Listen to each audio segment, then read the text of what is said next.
There once lived a man whose name commanded power, wealth, and reverence. A business tycoon who built an empire from sweat, strategy, and sacrifice.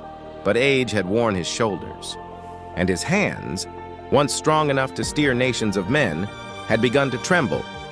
He knew his time as leader was nearing its end, so he decided to crown his successor, his firstborn son, Ethan Fairfax. That evening, the grand estate shimmered with celebration. Music filled the air, laughter echoed through marbled halls, and the family's name was toasted in gold-rimmed glasses. The old man stood before the crowd, proud and teary-eyed, as he announced, "Tonight, I pass the torch to the next Fairfax heir." Ethan, calm, dignified, and humble, stepped forward as his father placed the seal of succession in his hands. Applause thundered. Ethan's smile was pure and full of promise, unaware that jealousy simmered not far behind. For in the crowd, his younger brother Caleb watched in silence, his face masked by a smile, his heart burning with envy. As the night deepened, Ethan excused himself quietly. Away from the cheers, he climbed the staircase, to meet the one person who meant more to him than the empire itself, Lila. She was waiting for him in the quiet of the study, a young woman of grace and modesty. Her background was simple, middle class, and the family never approved of their love. But to Ethan, she was everything real in a world built on gold and greed. He reached her, gently brushing away a tear that had formed in her eyes. "You shouldn't have come," she whispered.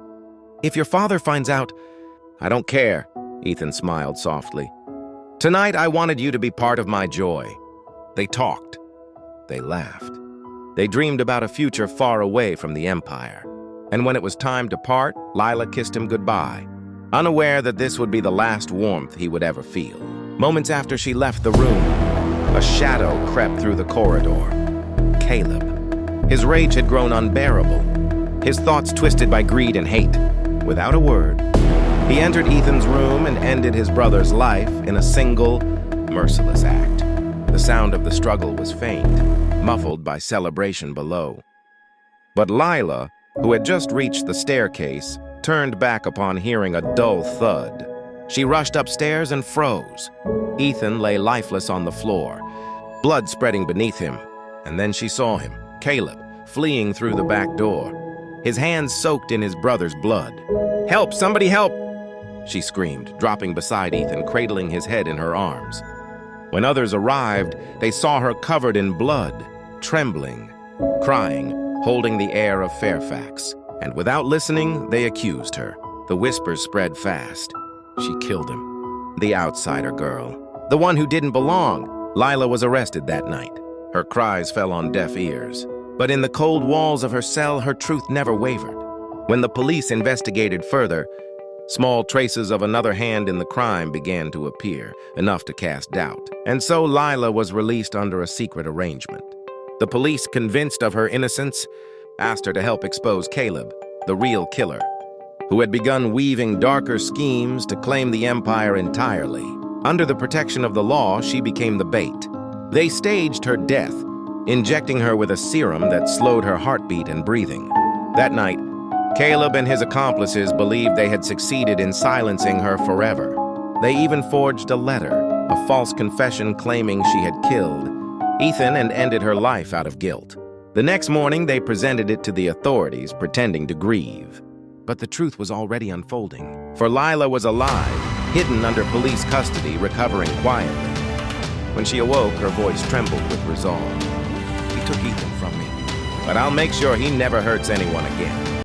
Days later, justice struck. With undeniable evidence and witness confessions, Caleb and his conspirators were arrested.